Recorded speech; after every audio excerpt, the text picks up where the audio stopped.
የእግዚአብሔር ስም የተመሰገነ ይሁን። እንዲህ አይነት ደግሞ የውይይት ጊዜ ስለተገኘ በጣም ነው ደስ የሚለኝ። ይሄ መመካከር በጣም ተገቢ ነው፣ መጽሐፍ ቅዱሳዊ ነው ብዬ ነው ያምናለሁ። ተመካከሩ ይላል መጽሐፍ ቅዱስ፣ ተመካከሩ ይላል። ስለዚህ መመካከር ጥሩ ነው።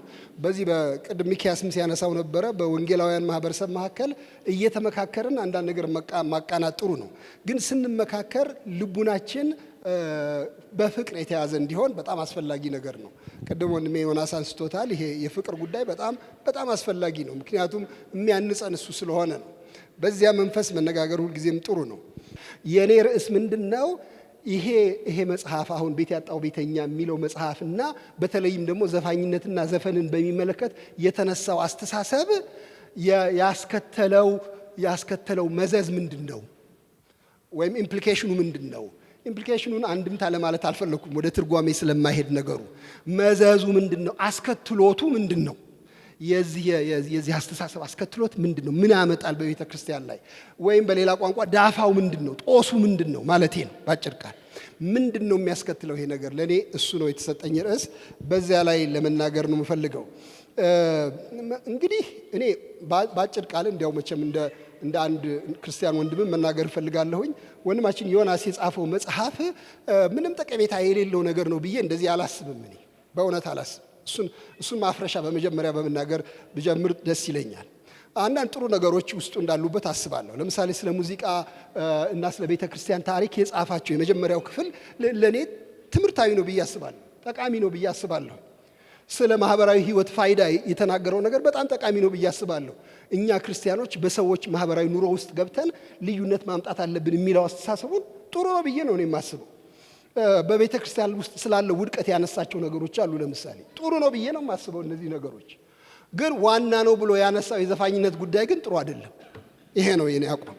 ጥሩ አይደለም በእውነት፣ ይልቅ አደጋ የሚያስከትል ነገር ነው ብዬ አስባለሁ። አስከትሎቱ ምንድነው የተባለው? እስካሁንስ አላስከተለም ወይ በሚል ነው የምጀምረው እኔ። ይሄ አስተሳሰብ እስካሁንስ አደጋ አላስከተለም ወይ? በዚህ አስተሳሰብ የተመሩ አንዳንድ ወንድሞቻችን እናቶቻችን አልተጎዱም ወይ? ቅድም አዝንላቸዋለሁ ራራላቸዋለሁ ያላቸው ሰዎች ወንድማችን ዮናስ ትክክል ባልሆነ ቤተ ክርስቲያን ባመጣችው ሞገድ ምክንያት ነው የተባረሩት ከቤተ ክርስቲያን ብሎ ያለው ነው ወይ የሚል ጥያቄ አለኝ እኔ። ነው ወይ በእውነት? ምናልባት ይሄ አስተሳሰብስ እንደሆነ እንዲያውም ያገዛቸው ይሄ አስተሳሰብስ እንደሆነ እያልኩ ጠረጥራለሁ።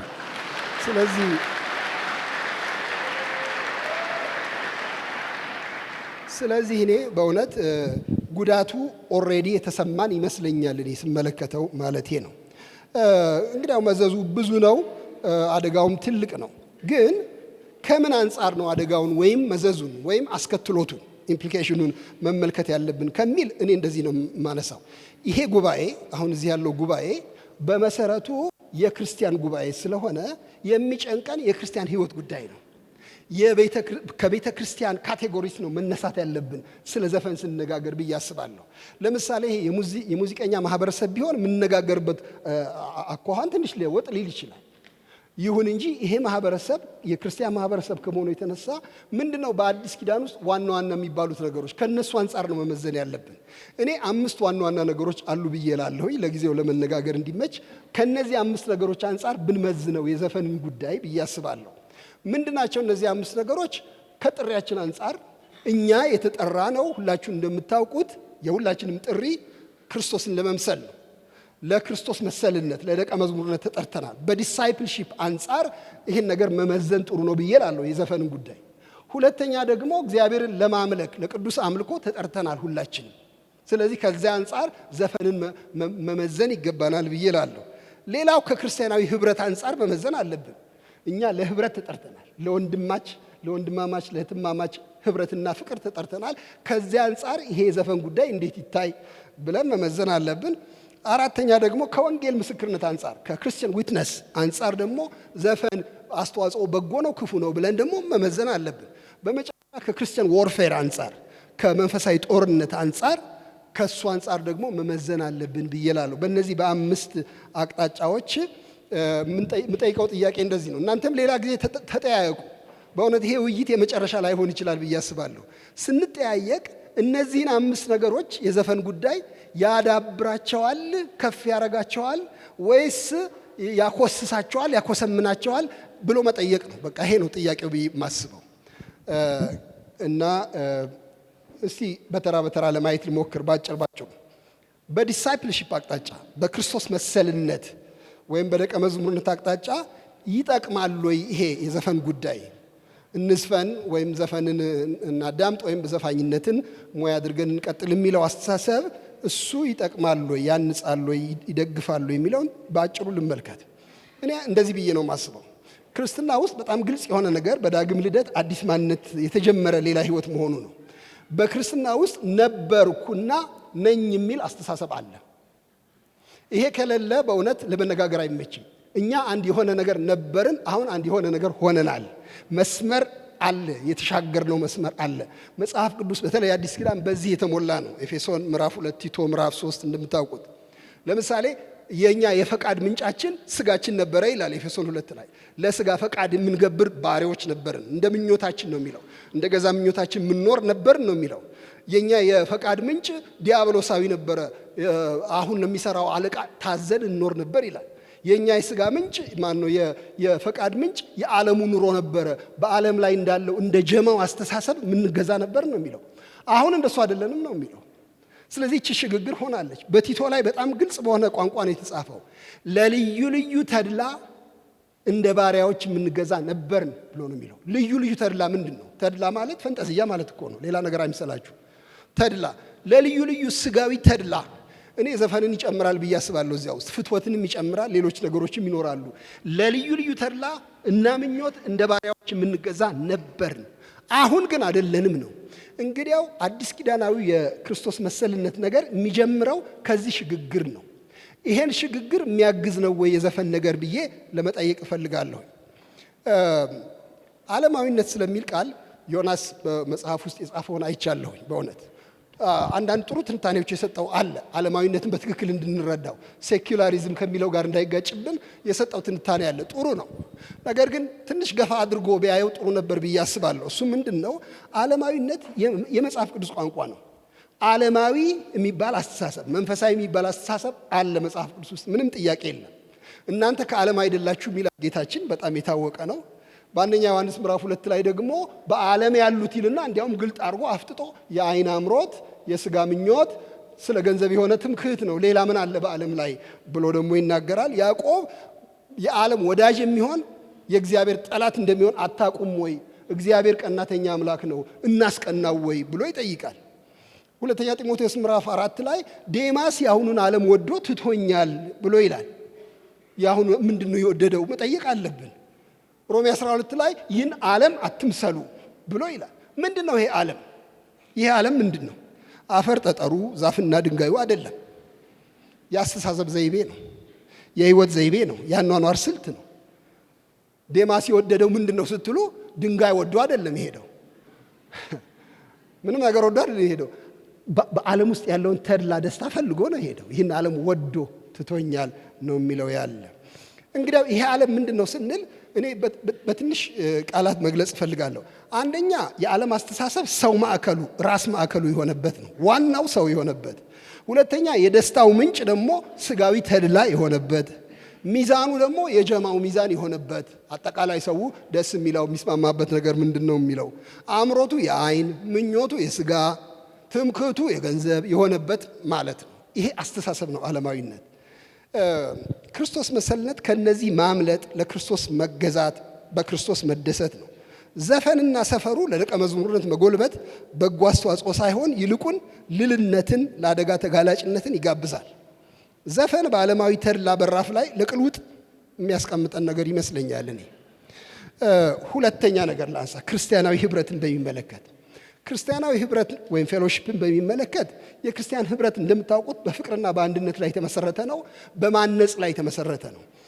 ይሄ የዘፈን አስተሳሰብ ግን እውነት ለመናገር ህብረትን ከማጠንቀር ይልቅ አሁን በተለይ ይህ መጽሐፍ ስመለከት አንዱ ለሌላው ያለውን አመለካከት የሚያጠለሽ ንቀትና መራርነት ያየለበት ሆኖ ነው ያገኘሁት። ህብረት ለመተናነጽ ተሰጠን እንጂ ለመፈራረስ አይደለም። እኔ ከዮናስ ጋር አልፎ አልፎ ሳወራ፣ በቀደም ለስናወራ እኔ ቤተ ክርስቲያን የማፍረስ ተልእኮ የለኝም ብሏል። በጣም ግልጽ በሆነ ቋንቋ ቤተ ክርስቲያን አላፈርስም፣ እኔ ትውፊትን ለማፍረስ ነው የቆምኩት ነው የሚለው። ግን አሁን በዚህ በዘፈን ጉዳይ የፈረሰው ትውፊት ነው የሰው ህይወት ነው የሚል ነው የኔ ጥያቄ። ምንድነው እየፈረሰ ያለው? ለትውፊት ጥብቅና መቆም በጣም የሚያስፈልግ ነገር ነው ብዬ አላስብም። ለሰው ህይወት ግን በእውነት ሁላችንም ማሰብ አለብን። ክርስቲያናዊ ህብረት ለማነጽ ነው የተሰጠን እንጂ አንዱ አንዱን ለማፍረስ የተሰጠን ነው ብዬ እኔ አላስብም። እና የሰው ህይወት በዘፈን እንዴት ነው የሚታነጸው ነው የኔ ጥያቄ። ወንድሜ እንዴት ይታነጻል በዘፈን ጉዳይ? ለወንድሜ እንቅፋት አልሆንም ወይ? ይልቁን ቅድም ወንድሜ ዮናስ ያነሳው ጥቅስ አለ፣ ሁሉ ተፈቅዶልኛል፣ ሁሉ ግን አይጠቅምም፣ ሁሉ ግን አያንጽም። ተፈቅዶ እንኳ ቢሆን እንዴው ተፈቅዶ እንኳ ቢሆን አሁን የሚያነጋግረን እሱ ተፈቅዶ እንኳ ቢሆን ያንጻል ወይ ስንል በጣም ከባድ ችግር ነው የሚያመጣው። ከማነጽ ይልቅ ማፍረሱ ይበዛል ብዬ ነው ማስበው ክርስቲያናዊ ህብረትን። እኔ ለማስገባት ሞከርኩኝ ዘፈን የሚለውን ሮሜ 14 ላይ ባለው አመለካከት። ለምሳሌ ሰንበት እናክብር አናክብር ብለው የሚጨቃጨቁትን ሰዎች ወንድማችን ጳውሎስ ምን ይላል? አንዱ ለጌታ ብሎ ሰንበትን ያከብራል ጌታን አስቦ በቃ የተለየ ቀን ነው ብሎ፣ አንዱ ደግሞ ጌታ ሁሉንም ቀን አንድ አድርጎ ሰርቷል ብሎ ለጌታ ሲል አያከብርም። የሚበላውም ለጌታ ሲል ጌታን አመስግኖ ይበላል፣ የማይበላውም ስለ ጌታ ሲል አይበላም የሚለውን ለማስገባት ሞክሬ ዘፈንን ለጌታ ሲል ይዘፍናል የሚለው ቸገረኝ በጣም።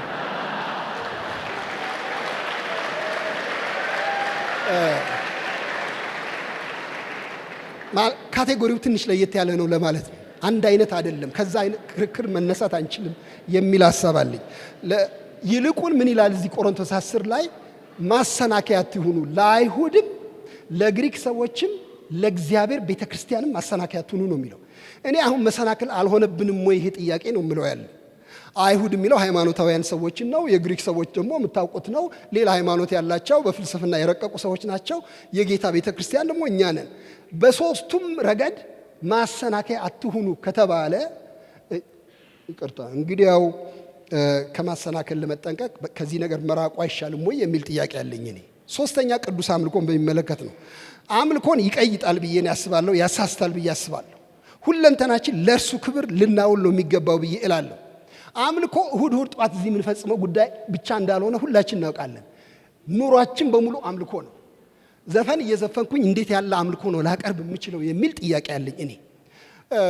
እውነት ለመናገር የመጣብኝን ነግራቸዋለሁ። ብልጣሶር የሚባል ሰው ነበረ፣ ዳንኤል መጽሐፍ ውስጥ ታውቃላችሁ ምዕራፍ 5 ላይ። ይሄ ብልጣሶር ትንሽ ሞቅ ባለው ጊዜ መጠጥ ጠጥቶ ደስ ባለው ጊዜ ምንድነው ያደረገው? ከኢየሩሳሌም የተማረኩትን የመቅደሱን ዕቃዎች አምጡና እንጠጣባቸው የሚል አጉል ድፍረት ውስጥ ገባ። ይሄ ብልጣሶራዊ ድፍረት ምንድነው? የኢየሩሳሌምን መቅደስ ዕቃዎች ለዳንኪራ፣ ለመጠጥ፣ ለመሳከሪያ ያደረገው እና በጣም አሳዛኝ ድፍረት ውስጥ ገባ። እግዚአብሔር ገሰጸው። የኛ ህይወት መቅደስ አይደለም ወይ ነው የኔ ጥያቄ። አሁን ህንፃ ነው ወይ የምናስበው መቅደስ? በህይወቴ ውስጥ የማይሆን ነገር ለመስራት ማን ነው ፈቃድ የሰጠኝ ብዬ ጠይቃለሁኝ። እና ራሳችንን እኔ በደርግ ጊዜ አንዳንዶቻችሁ አልነበራችሁም አውቃለሁኝ። በዚያ ጊዜ የቤተ ክርስቲያን መዘምራን ልብስና የሙዚቃ መሳሪያ በመቀማቱ ምክንያት ለኪነት በመሰጠቱ በጣም እናለቅስ ነበረ። በጣም የሚያሳዝን ዘመን መጣ። ወሰዱብን እኮ ጊታራችንን ለኪነት አዋሉት እያልን በጣም እናዝን ነበር ያኔ። ዛሬ አሁን የጊታርና የመሰንቆ አይደለም ራሳችን ለዘፈን እየዋልን እንደሆነ ነው የማየው። እንዴት የበለጠ አያሳስብም የሚል ነው የኔ ጥያቄ። እንዴት የበለጠ አያሳስብም? የእግዚአብሔር ቤተ መቅደስ እንደሆናችሁ አታውቁምን? እግዚአብሔር በውስጣችሁ እንደሚኖር አታውቁምን? ያውም ደግሞ ቅዱስ ቤተ መቅደስ ነው ብሎ ይላል። በአራተኛ ደረጃ የወንጌል ምስክርነትን በሚመለከት ነው። በወንጌል ምስክርነት ላይ ከፍተኛ ችግር ይፈጥራል ብዬ ነው ማስበው ይሄ የዘፈን ጉዳይ። ጴጥሮስ የሚመክረን ያለፈው ዘመን ይበቃል፣ የተዳራችሁበት የዘፈናችሁበት እንዳሻችሁ የሮጣችሁበት ዘመን ይበቃል። አሁን ወደዚያ መዳራት ከነርሱ ጋር ስለማትሮጡ እየተሳደቡ ይደነቃሉ ይላል። ልዩነቱ ታይቷቸው ይደነቃሉ፣ ግን ይሳደባሉ ደግሞ። ስለዚህ እኛ አሁን ልዩ በመሆናችን ምክንያት የሚመጣው ስድብና መደነቅ ለወንጌል በር ይከፍታል እንጂ ወንጌልን ያጭፈነፍናል ብዬ እኔ አላስብም። እንዲያውም ወደዚያ ጠጋ ስንል ወንጌል የበለጠ ይደበዝዛል ነው የምለው። እኔ የወንጌል ስለቱ ልዩትነቱ ነው ብዬ ነው የማስበው። ኢትስ ዩኒክነስ ኢዝ ኢትስ ሻርፕነስ። እንግዲያው ያችን ልዩትነት ማደብዘዝ፣ ማደነዝ ወንጌልን እንዳይሰራ ማድረግ ነው ብዬ እላለሁኝ። የዓለማዊነት ወላፈን ላንገበገበው ጥመኛ ሕያው ምንጭ የሆነውን ክርስቶስን እንድናቀርብለት ታዘናል እንጂ የዘፈንን በተሃ ጠጅ አጠጥተን ለማሳከር አልተጠራንም ብዬ አስባለሁ።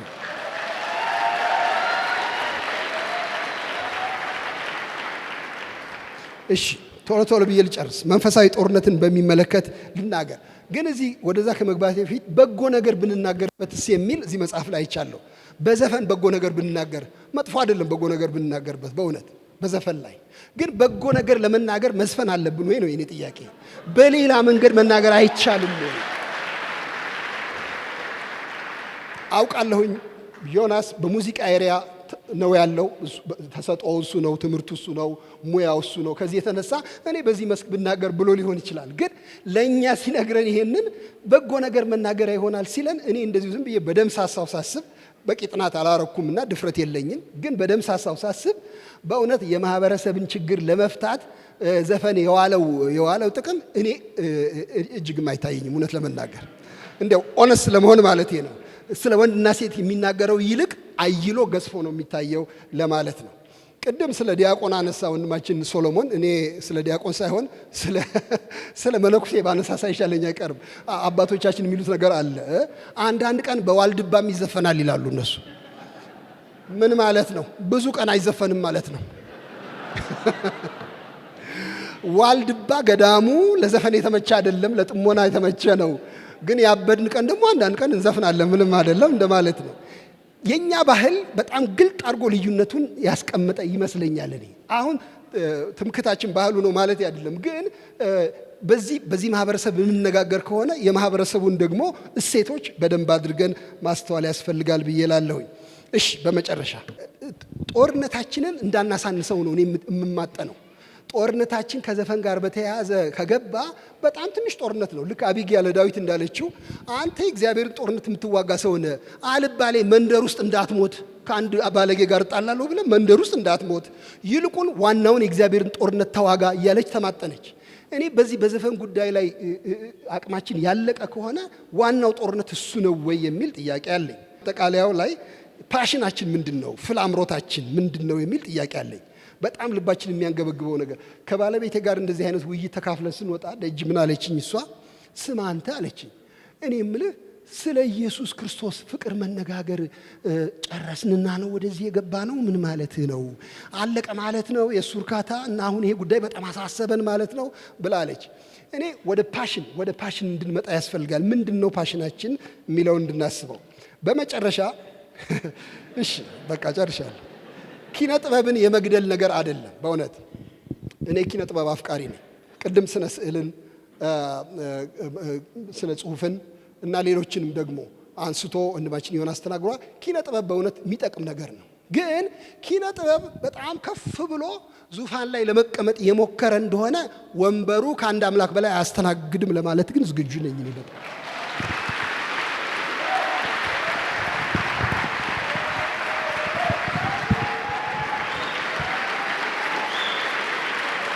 ከዚህ ቀጥሎ በተወያዮቹ ልዩ ልዩ ሀሳብ ወይም ተመሳሳይ ሀሳብ ከቀረቡ በኋላ እንደገና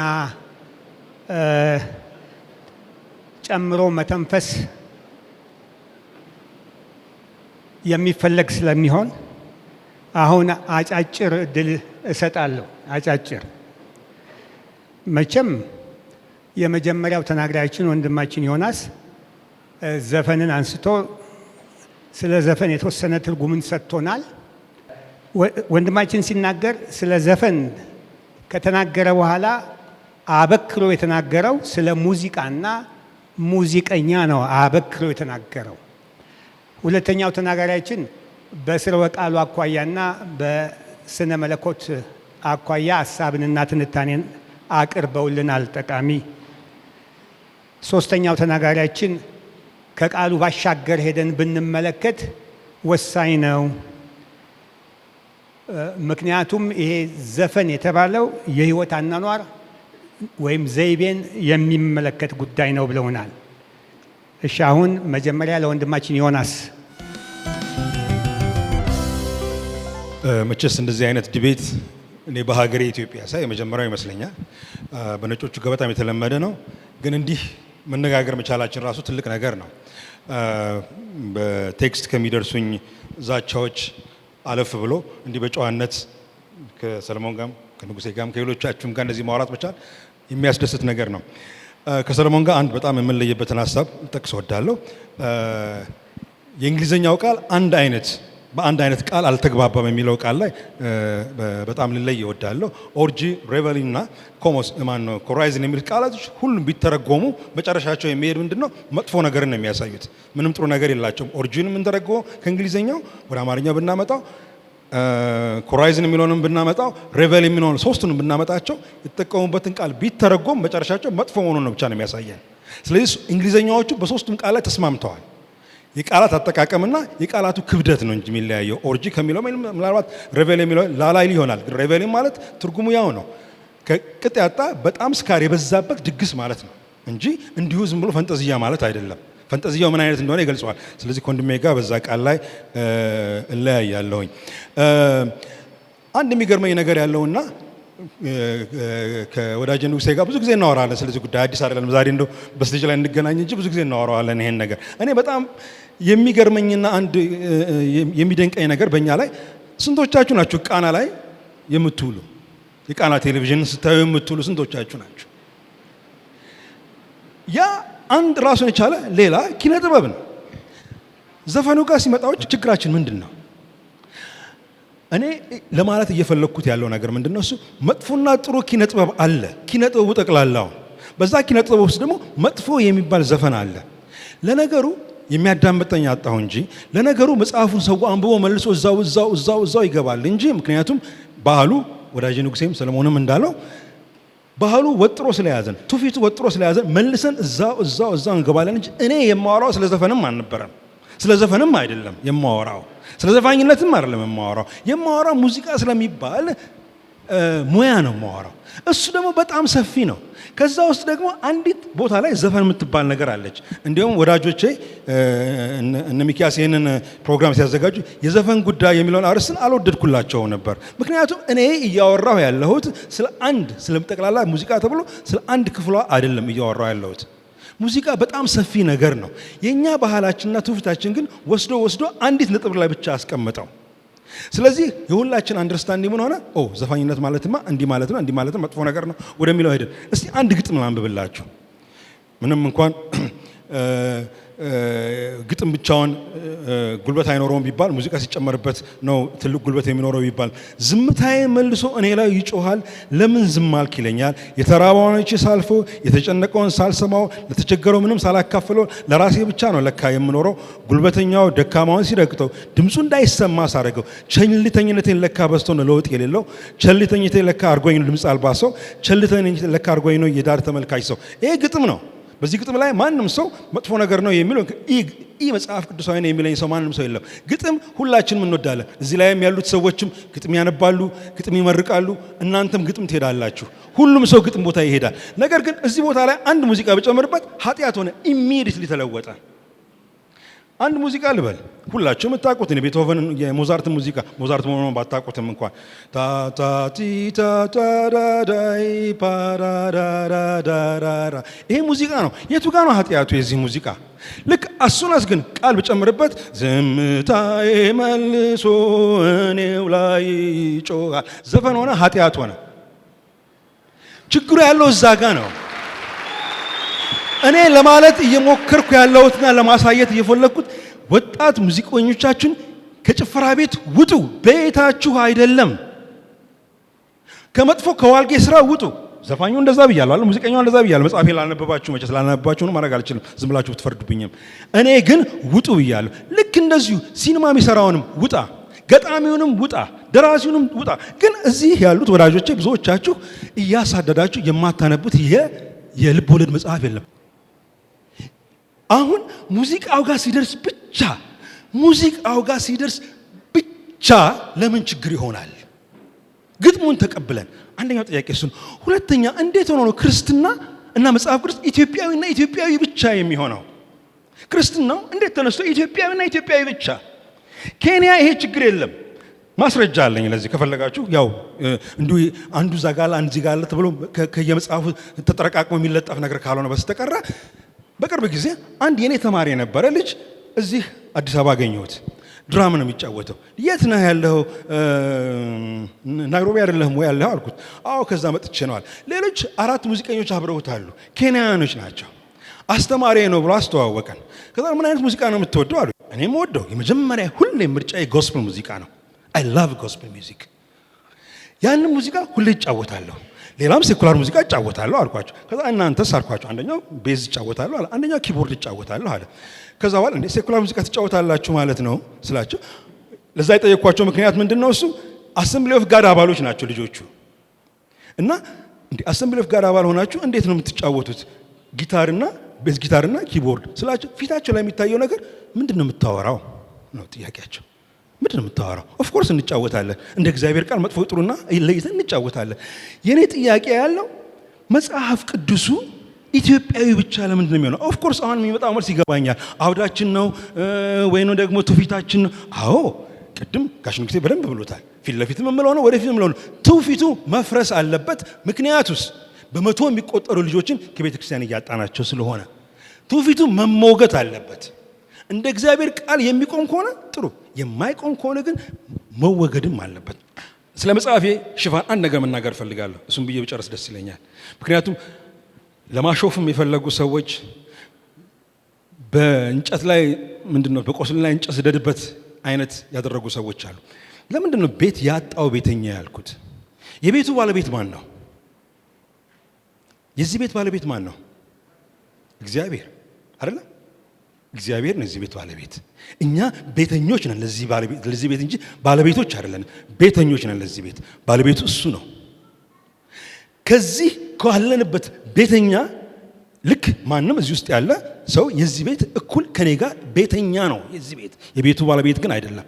ክርስቶስ ነው የቤቱ ባለቤት። ከዚህ ቤተኛ ከሆንበት ግን አንዱ ተነስቶ እኔን አስወጥቶኛል፣ ሌላኛው ሙዚቃ አስወጥቶታል። ሲኒማ የሚሰራውን ክርስቲያን ተቀብሎ እኔን ሙዚቀኛውን የሱ የሚገርም ነገር እኮ ነው። የዛን ሲኒማ ፕሮዲዩስ የሚያደርገውን ሰውዬ ሙዚቃ እኔ ያቀናብሬለት እኔ ተባረር ያለው ሙዚቃ ባለፊልመኛው ግን ገብቷል። ይሄ ነው እኛን እያቃጠለን ያለው። ቤት ያጣኑ የክርስቶስን ቤት ስላስወጣ ወይም ስላስወጡን ነው፣ ወይም ስለወጣን ነው። ተገፍተንም ቢሆን ውጪ ስለተጣለ ነው። ቤት ያጣው ቤተኛ የሆን ነው፣ ቤቱ የክርስቶስ ስለሆነ።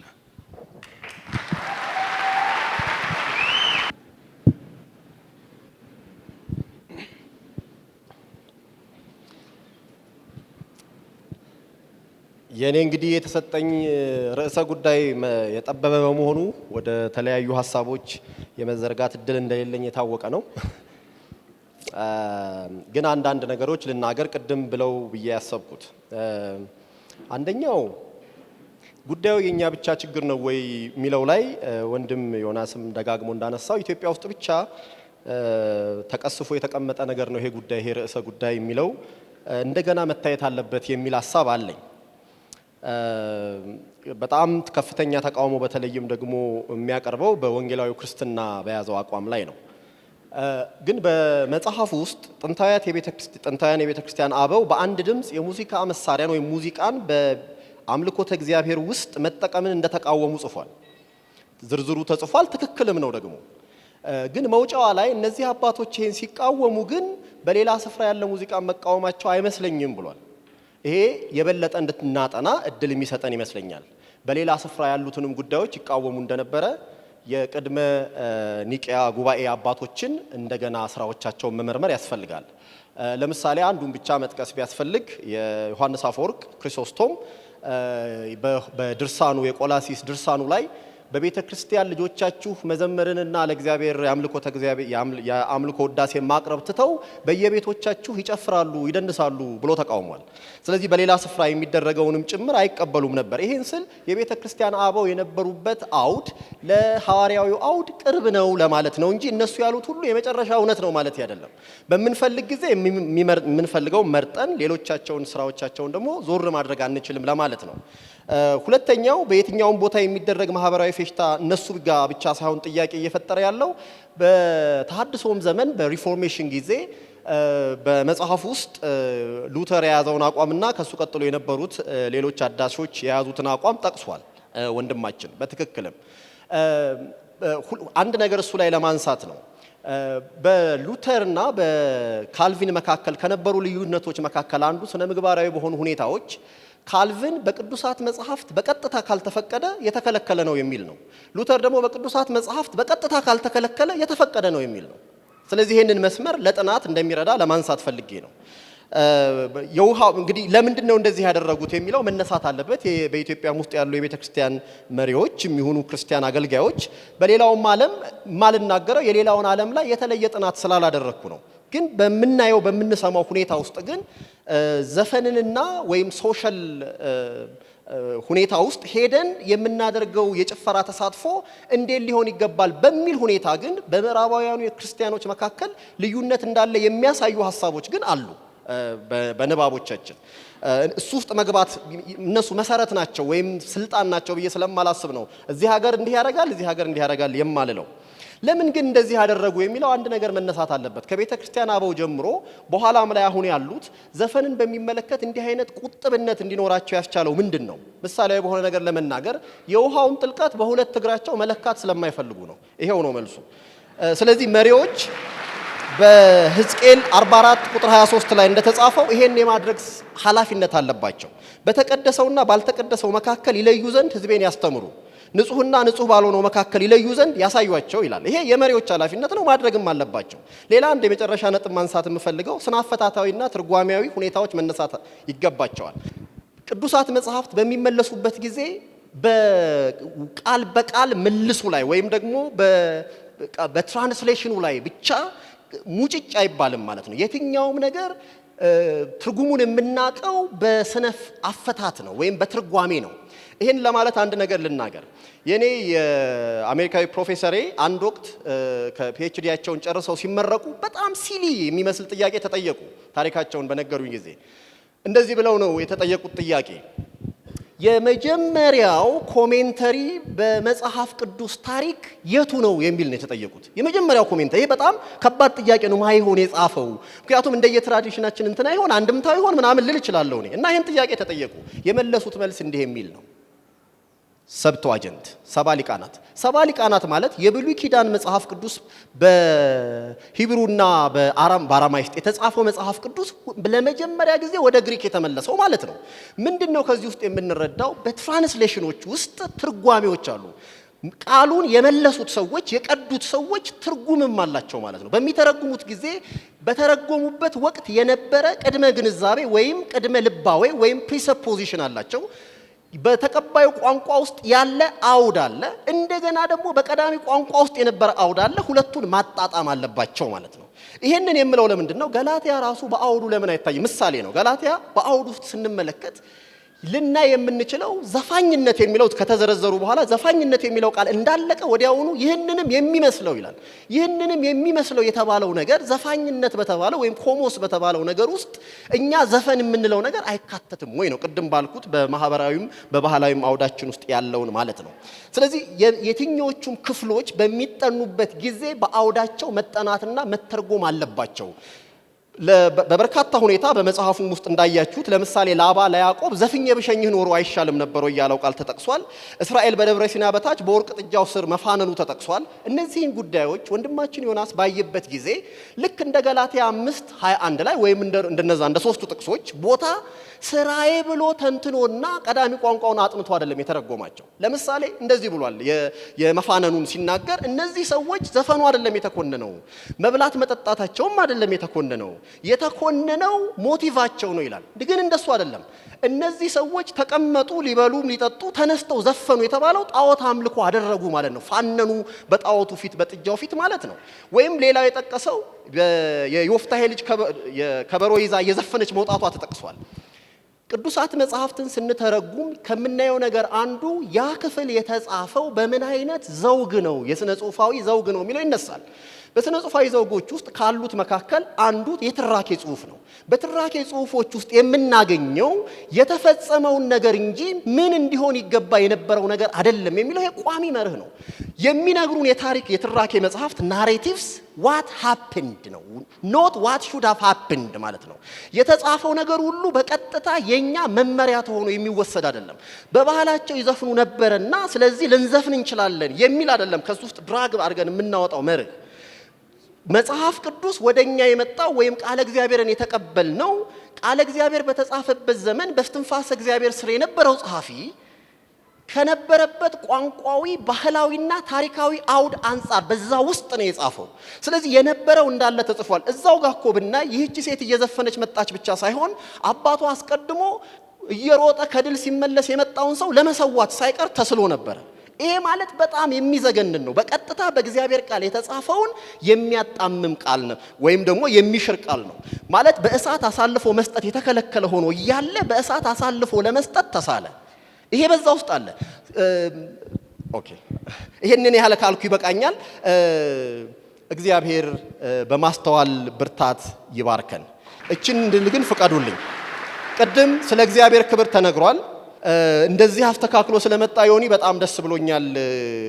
በእግዚአብሔር ክብር ላይ የጻፍኩት በመጽሐፉ ውስጥ መስተካከል መታረም አለበት ብሎ ገጽ 196 እና ገጽ 145 ጀምሮ በተከታታይ በተጻፉት ገጾች ውስጥ ስለ እግዚአብሔር ለእግዚአብሔር ክብር ሁሉ መሆን አለበት የሚለውን በሚያስደነግጥ መንገድ ነው የጻፈው። በተለይ ገጽ 196 ዝቅ ብዬ ወርጄ ልናገር ነው የሚለው ወንድማችን ማለት ነው።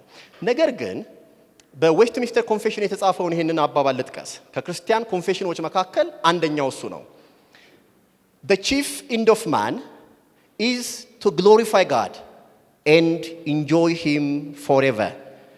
የሰው ሁለንተናዊ መዳረሻው እግዚአብሔርን ማክበር በሱም ብቻ ደስ መሰኘት ነው። የክርስቲያን ጥሪው ይሄ ነው።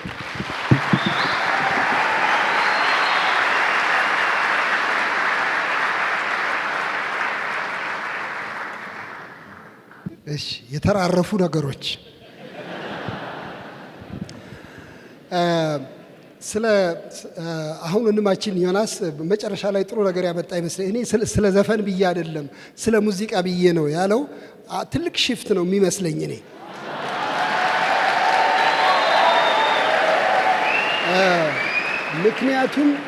ምክንያቱም ሙዚቃ ውስጥ ኃጢአት ተቋጥሯል ብዬ እኔ አላምንም። ሙዚቃ ከዚህ ውጪ ነው። ሙዚቃ እንዲያውም እውነት ለመናገር እግዚአብሔር በጣም ሊከበርበት የሚችል በጣም ትልቅ ጥበብ ነው። ስለዚህ የጸረ ሙዚቃ ወይም ጸረ ሙዚቀኛ አስተሳሰብ ሊኖረን አይገባም ብዬ አስባለሁ። በፍጹም እውነት ለመናገር እኔ እንደ ዮናስ ሙዚቃ ስላልተማርኩኝ በዚህ ላይ አሳምሬ መናገር አልችልም እንጂ አሁን የተባሉትን የነ ቢትሆቨንን የነ ሴባስቲያን ባህ የነሱን ሙዚቃ እሰማለሁ አልፎ አልፎ፣ ደስም ይለኛል። እውነት ለመናገር ምኑ ገብቶ ነው ካላችሁኝ ወደዚያ ምርመራ ውስጥ አትግቡ ባካችሁ። ግን በተቻለ መጠን ጆሮዬን ለማስለመድ እሞክራለሁኝ እዚያ ውስጥ ምንም ነገር ስላላገኘሁበት። ዘፈን ግን ስንል በጣም ግልጥ ነው እኮ ንግግሩ። ዘፈን ስንል ማንኛውም ኢትዮጵያዊ እንደሚገባው በተለይ ፍትወታዊ የሆነ የጾታ ግንኙነት ጋር የተያዘ በአብዛኛው ፐርሰንቴጁን አላውቀውም፣ በአብዛኛው የተያዘ ስለሆነ ዘፈንና ሙዚቃን አንድ አድርገን መመልከት ተገቢ አይደለም የሚል ነው አስተሳሰቤ። ሌላው በጎ ነገር እናገራለን የሚለውን ቅድም ጀምሬው ነበረ። በጎ ነገር የሚናገሩ አንዳንድ ዘፋኞች እና ዘፈኖች አሉ። ለምሳሌ ራስተፈሪያንስ፣ የራስተፈሪያንን አንዳንድ ሙዚቃ ሰምቻለሁ። ስሰማ እዚያ ውስጥ ስለ ሶሻል ግንኙነት የሚናገሩ ስለ መዋደድ የሚናገሩ ነገሮች አሉ። እነሱ ነገሮች መጥፎ ናቸው አይደለም፣ ግን የሚናገሩትን ነገር የሚናገሩበት አውድ፣ የሚናገሩት ሰዎች ማንነት፣ ሰፈሩ ምንድነው ብዬ መረምራለሁ። አዎ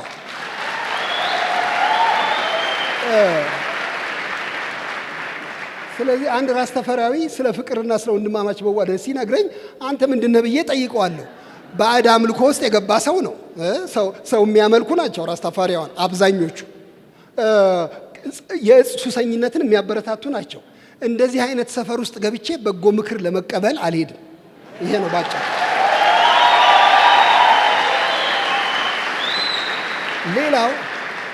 ሌላው ከኪነ ጥበብ አቅጣጫ እኛ ኪነ ጥበብ መቃወም የሚገባን አይመስለኝም። እኔ የመጣልኝ ልንገራችሁ። ጳውሎስ የሚባል ሰባኪ ነበር። ሐዋርያው ጳውሎስ ታውቁታላችሁ። እሱ አቴና ውስጥ ሄደ። አቴና ግሪክ ከተማ ሄደ። አቴና በህንፃዎቿ የታወቀች ነው። በጣም የሚያስገርሙ ህንፃዎች አሉ፣ ለቤተ ጣዖት የተሰሩ። እድል አጋጥሞኝ አይቻቸዋለሁ። በጣም የሚያማምሩ ህንፃዎች ናቸው። አንድ አርኪቴክት ቢሄድ በጣም እየተገረመ የሚያያቸው ትልልቅ የህንፃ ቅርጻ ናቸው። እና የሚገርመው ሐዋርያው ጳውሎስ እየዞረ ሲጎበኝ የሚያስገርም ነገር ነው። እንደ ቱሪስት ህንፃዎቹን አይደለም የሚያያቸው፣ ግን ውስጡ ያሉትን ጣዖታት ተመልክቶ መንፈሱ ተበሳጨበት ይላል። ለምንድን ነው አርት የማያደንቀው ወንድማችን ጳውሎስ? ቆም ብሎ እንዴት አይነት ግሩም እናይለው ነው። እሺ በውስጡ የተቋጠረ ክፉ ነገር ስላለ ነው። ሙዚቃን ክፉ መንፈስ እንደማይጣባው ምን ማረጋገጫ አለ? በጎ ኃይላትም ክፉ ኃይላትም ሙዚቃ ላይ ሊጣበቁ አይችሉም ወይ? በደንብ ይጣበቃሉ እንጂ። በሰው የሚያድሩ ከሆነ በሙዚቃ ውስጥ ላያድሩ የሚችሉበት ምን ምክንያት አለ? ስለዚህ መጠንቀቅ በጣም አስፈላጊ እንደሆነ ይህንን አምናለሁ። ሌላው በድጡ ላይ ውሃ እንደ መርጨት ይመስለኛል። እኔ አሁን ያለንበት ሁኔታ ከፍተኛ የዓለማዊነት ተግዳሮት እያለ አሁን ባለንበት ሁኔታ ስለ ዘፈን ፖዚቲቭ የሆነ ነገር እያነሳን መገፋፋት ድጡ ላይ ውሃ መድፋት ነው ብዬ ነው የማስበው። እሺ ዮናስ የጻፈውን ስመለከት አታስፈራሩ እንደዚህ እያላችሁ፣ አረ ማስፈራራት ይሻላል። እኔ እንደዚህ ነው የማምነው በጣም በመጨረሻ ይሁዳ ላይ በተቀደሰ ሃይማኖታችሁ ራሳችሁን አንጹ፣ በመንፈስ ቅዱስ ጸልዩ፣ ደግሞም ምን ይላል? በፍርሃት ማሩ፣ አንዳንዶችን ከእሳት ነጥቃችሁ አድኑ የሚለውን ምክር እግዚአብሔር በልባችን ያሳድር። ስለነኝም ተወያዮች ተዘጋጅተው ስለመጡ ሀሳባቸውን፣ ልባቸውን፣ መንፈሳቸውን፣ ስሜታቸውን ስላፈሰሱልን እነሱንም እግዚአብሔር ይባርክ እያል አለቃ አንልም፣ ይቀጥላል እንላለን። በዚህ እናቆማለን። እግዚአብሔር ይባርካችሁ። ፓናሊስቶቻችንን አወያዮቻችንን እስቲ ባካችሁ ከፍ ያለ ጭብጨባ አድርጉልኝ።